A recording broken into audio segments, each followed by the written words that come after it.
Good morning student. आज हम basic proportionality theorem या थेल्स थ्योरम इसे सीखेंगे। इम्पोर्टेंट टॉपिक है क्लास 10th का। बेसिक प्रोपोर्शनलिटी का मतलब प्रोपोर्शन का अगर आपको याद होगा तो टू इक्वल रेशियोज को हम प्रोपोर्शनल कहते थे। तो ये हम बेसिक प्रोपोर्शनलिटी थ्योरम यहाँ पर सीखेंगे, जिसमें हम देखेंगे A D upon D B is equal to A upon E C. इसको हम प्रूफ करने के यहाँ पे ये जो है ये प्रूफ करना किस तरीके से प्रूफ किया जाता है वो यहाँ पर सीखेंगे। 1, 2 एंड 3। तो ये कहता है कि if a line is drawn, if a line is drawn parallel to one side of a triangle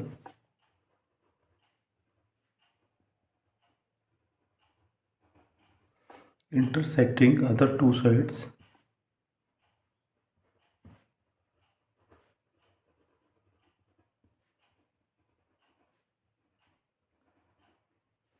if a line is drawn parallel to one side of a triangle intersecting other two sides, then it divides the two sides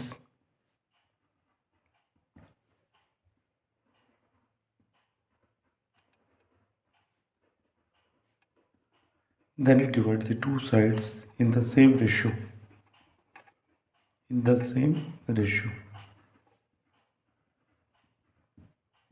पहले अगर हम इसे समझने की कोशिश करें तो ये कहता है if a line is drawn parallel to one side of a triangle. हम मान लेते हैं कि ये जो साइड है इसके पैरेलल ड्रॉ करते हैं। तो अगर मैं लाइन ड्रॉ कर रहा हूँ parallel to one side of a triangle, तो दो साइड बचती हैं, एक ही साइड बचती है। Then it divide the two sides in the same ratio. हम इस पॉइंट को डी ले लेते हैं, इस पॉइंट को ये ले लेते हैं।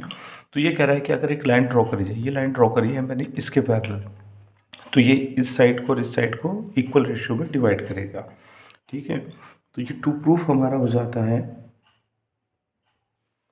A D upon D B is equal to A E upon A C. Language फिर अगर हम देखें तो if a line is drawn parallel to one side of triangle, इसके पैरेलल ड्रॉ करिए ये लाइन। अगर मैं इस साइड के पैरेलल अगर ये लाइन ड्रॉ करूँगा तो ये जो है इन दोनों साइड को सेम रेशियो में डिवाइड करेगा। वो मैंने यहाँ पे लिख दिया to prove A D upon D B is equal to A E upon A C. अगर इस थ्योरम को अभी तक हमने समझा है तो इसमें जो गिवन पार्ट हमारे पास है, गिवन पार्ट है कि डी ई जो है ये पैरेलल है बी सी के। अब इसमें हमें कुछ कंस्ट्रक्शन करने पड़ेंगे जो कि मैं यहाँ लिख लेता हूँ।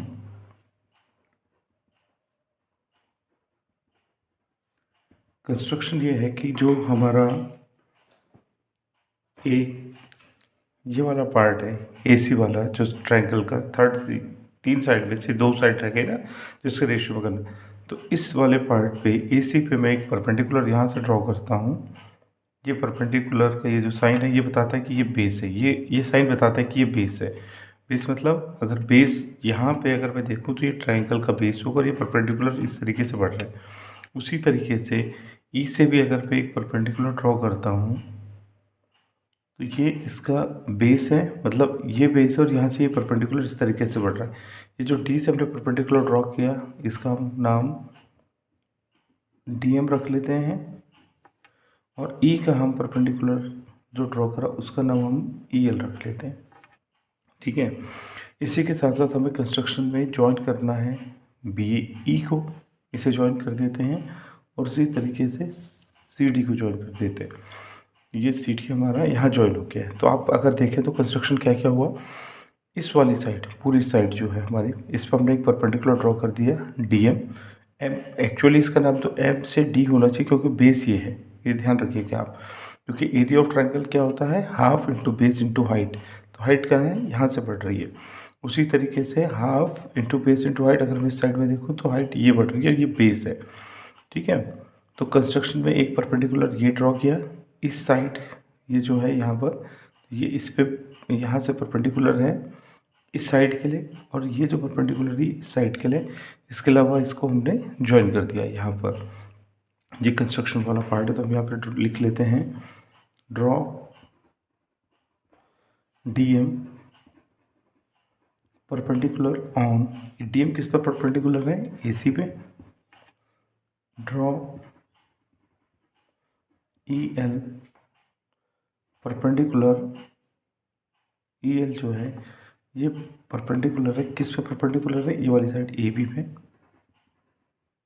इसके अलावा हमने पहला काम तो ये किया जिसको हम याद रख लेंगे इस तरीके से कि ये है, और दूसरा जो पार्ट है हमारा उसमें हम लिख लेते हैं कि ज्वाइन कर दीजिए, अगर आप अब यहाँ देख रहे होंगे तो बीई को और सीडी को।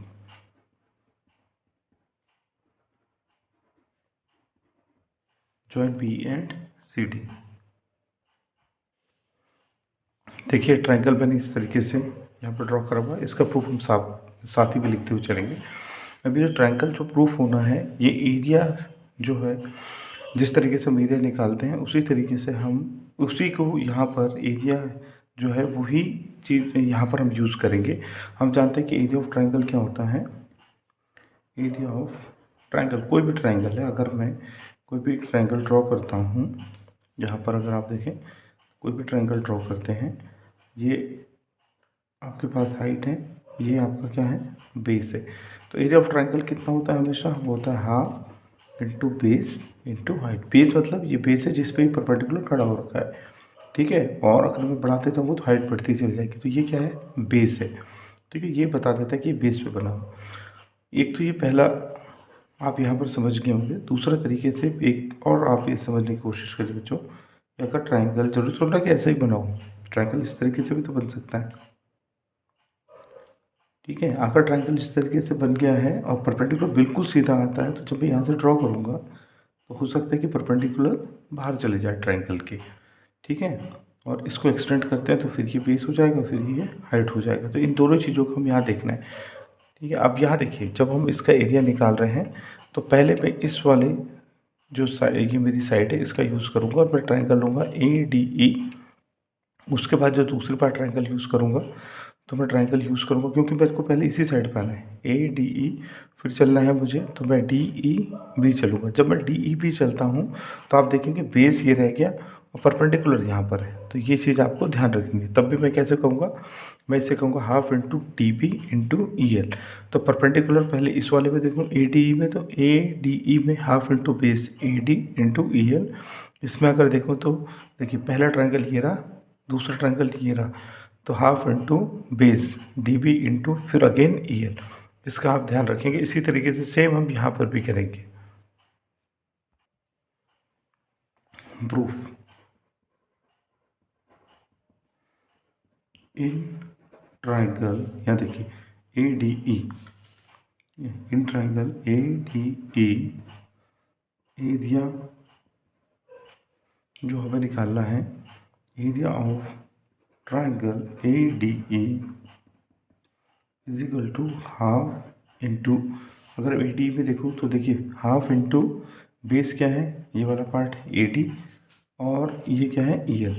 तो आप इसी का ध्यान रखें, half into AD into EL।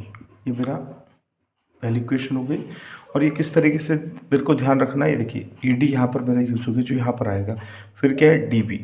तो अगर मैं इस ट्रायंगल को देखूँ दोबारा तो DB ये रहा, तो मैं इसको बोलूँगा, हाँ पहले वाले को ADE था, अब दूसरे को देखता हूँ तो DEB। तो in triangle DEB,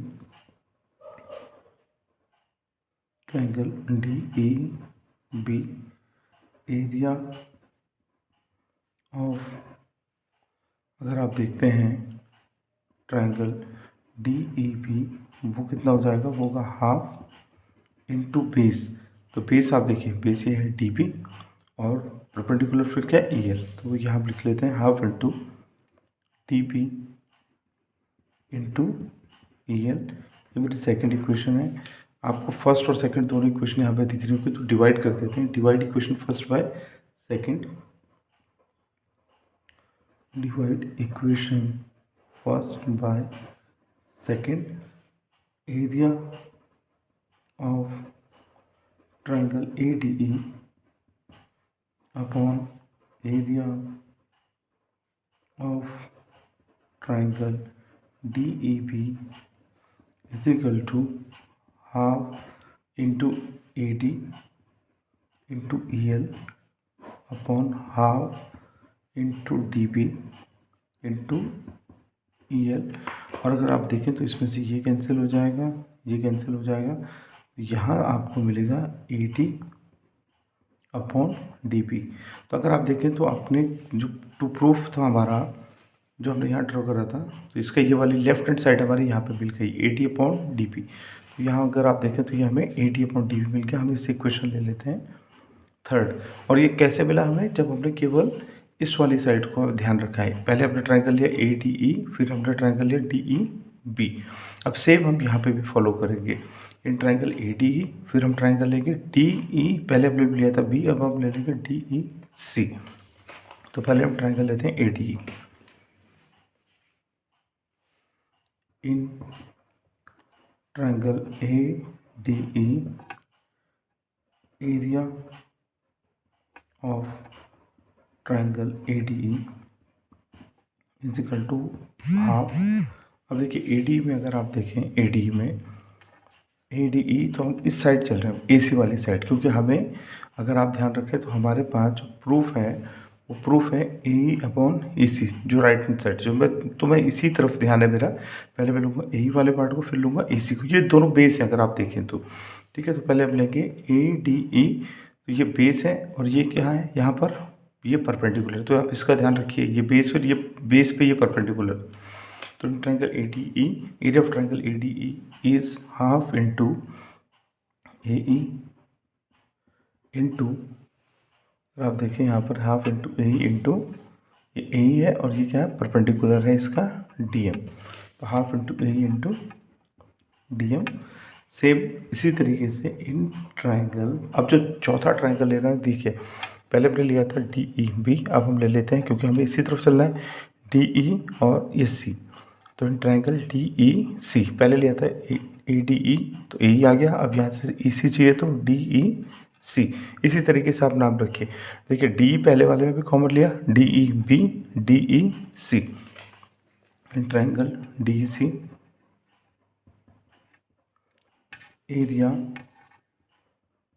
of triangle D E C is equal to half into D C को भी अगर आप देखें तो ये क्या है, बेस है और यही चाहिए मुझे हर चीज़ में। अगर आप ध्यान रखें, हमें चाहिए था A D upon D B, ये प्रूफ करना है ए अपॉन ई सी, तो ई सी चाहिए। इस पर परपेंडिकुलर क्या है, डी एम है, जो पहले वाले पे भी है। तो हाफ इंटू आपके पास E C into D M, ये आपके पास थर्ड ली थी तो ये fourth and fifth, divide equation 4 by equation 5th। Area of triangle A D E upon area of triangle D E C is equal to आपके पास half into A into D M, half into A, अब A के E C है ये, E C into D M. Divide करने पे आपके पास ये कैंसिल हो जाएगा, ये कैंसिल हो जाएगा और यहाँ से आपको क्या मिलेगा, आपको मिलेगा ए ई अपॉन पी सी। तो अगर आप देखें तो हमें जो टू प्रूफ करना था, यहाँ पर प्रूफ करना था A D upon D P is equal to A upon E C. तो देखिए यहाँ पर आप देख रहे होंगे थर्ड में मिलके A D upon D B, A upon E C. और जो लेफ्ट हैंड साइड है हमारा वो है A D E upon D E B और A D E upon D E C, जिसका न्यूमरेटर सेम है, लेकिन ये जो डिनोमिनेटर है वो दोनों अलग हैं। अगर दोनों डिनोमिनेटर भी इक्वल हो जाएं तो मेरी एल एच एस साइड जो है इसके इक्वल हो जाएगी, तो राइट हैंड साइड अपने आप ही इक्वल हो जाएगा, ठीक है। तो इसी तरीके से आपको देखना है। अब देखिए डी ई बी और डी ई सी को अगर मैं देखूँ यहाँ पर ट्राइंगल पे, तो आप देखिए डी ई बी और डी ई सी, तो जो भी बच्चों triangles on the same base, base क्या था डी, अगर मैं इसे बेस मानूँ, ये बेस है, थर्ड साइड ये है, ये बेस है डी, तो थर्ड साइड यहाँ मिल रहा है इसका, मतलब थर्ड वर्टेक्स है, एक वर्टेक्स है डी। तो डी ई बी को अगर मैं देखूँ तो triangles on the same base क्या है D, and between same parallel D और बी सी, क्योंकि आपको पता था कि डी क्या दे रखा है, ये पैरेलल है बी सी के। तो triangles on the same base and between same parallels are equal in area. ये क्लास 9 के जो पैरेललोग्राम में थ्योरम है हमारे, तो उसका हम यहाँ पर यूज़ करेंगे। तो देखिए डी ई बी को अगर मैं देखूँ ट्राइंगल डी ई बी और triangle D E and C, D E B D E C, इसका बेस क्या है? बेस है डी, पैरेलल क्या है? डी और बी सी दोनों पैरेलल हैं। अगर ये दो पैरेलल के बीच में आते हैं और सेम बेस पे आते हैं तो इनका एरिया क्या होता है? इक्वल होता है। ये बात आप ध्यान रखेंगे। स्टेटमेंट अब हम यहाँ लिखते हैं इसको। देखिए अभी हमने क्या देखा था कि triangles on the same base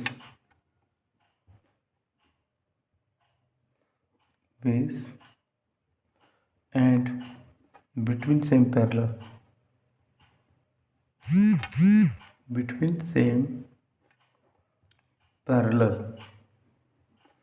are equal in area। इसलिए हम एरिया निकालते हुए चल रहे थे। आपने देखो सारे में एरिया का ही यूज़ किया हमने, उसी के फॉर्मूले का। तो triangles on the same base and between same parallel are equal in area.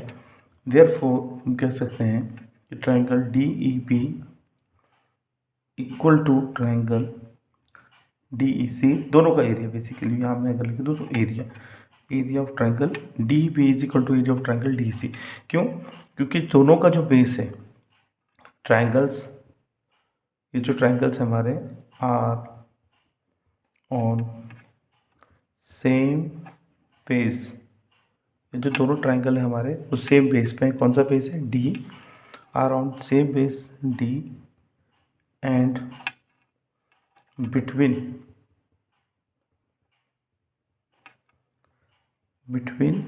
Same parallel. कौन कौन से पैरेलल हैं? तो अगर आप देखें तो क्योंकि पहले की बात है डी पैरेलल बी सी, तो between same parallel D E and B C, ये आपको जरूर लिख देना है। इससे क्या होगा? आपका एल एच एस साइड जो होगी वो आपकी इक्वल हो जाएगी। तो अब यहाँ पे लिख सकते हैं देयरफॉर हमारे पास जो एल एच एस साइड थी, अगर आप देखें ये तो आपके पास है A D E D B, A D E D C, D B और डी सी दोनों इक्वल हैं। न्यूमरेटर पहले इक्वल था तो हम यहाँ पे हमारे पास एल एच एस इक्वल हो गया। तो हम यहाँ पे लिख सकते हैं देयरफॉर एरिया ऑफ ट्राइंगल, अगर आप देखें ए डी ई और डी सी दोनों, therefore area of triangle A D E upon area of triangle D E B equal हो जाएगा एरिया ऑफ ट्राइंगल, इस वाले का एल एच एस लिख रहा हूँ मैं, A D E upon area of triangle D E C, क्योंकि डी ई बी और डी ई सी तो इक्वल है, यहाँ दे रखा है। अगर ये दोनों इक्वल हैं हमारे तो ये हमारा क्या होगा? ये दोनों इक्वल हो जाएंगे। इक्वल होने से मुझे क्या मिल गया यहाँ पर? एल एच एस जो है मेरी दोनों इक्वेशन का L H S is equal to L H S है। तो हेंस जो आपके पास आर एच एस है, R H S is also equal to R H S part, R H S is also equal to R H S part.